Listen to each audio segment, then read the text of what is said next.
ang aking mga pagpapasalamat sa inyong patuloy na suporta sa aking opisina, ang Office of the Vice President.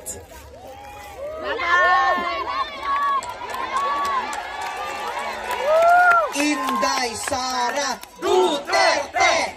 Inday Sara Duterte! Inday Sara Duterte!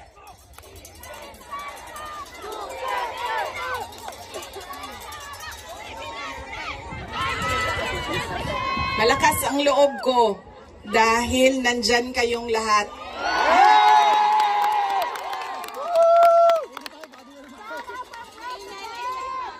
Kanina noong papasok ako dito, marami ang nagsabi, be strong, be courageous. I am only as strong as you are. Kung nakikita ko, sobrang lakas ninyo at sobrang lakas ng pagmamahal ninyo sa bayan. Ganyan din ang nararamdaman ko.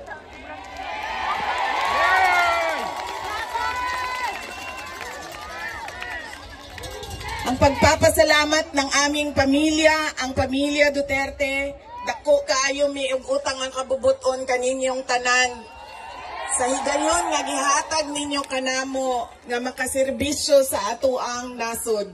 Napakalaki ng utang na loob namin sa inyong lahat sa pagkakataon na ibinibigay ninyo sa amin na makapaglingkod sa bayan. Maraming salamat po sa inyo, mga kababayan namin. Duterte! Duterte! Duterte! Duterte! Duterte! Duterte!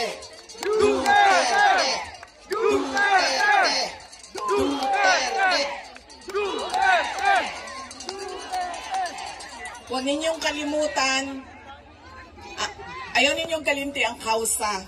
Huwag ninyong kalimutan ang laban. What is our cause? Our cause is for our country. Ang laban na ito ay para sa bayan. Mga kababayan,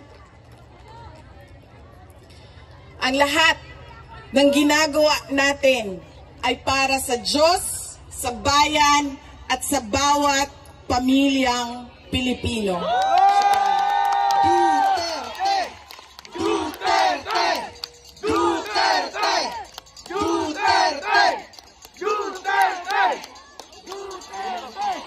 In behalf of the Filipino migrant, ma'am, salamat po. Malaki po ang pagpunta nyo dito. It's an inspiration for all of us. Am I right? Yeah! Kantahan natin si Tatay Digong ng Happy Birthday with Ma'am Sara. Okay? 1, 2, ready, go. Happy birthday to you.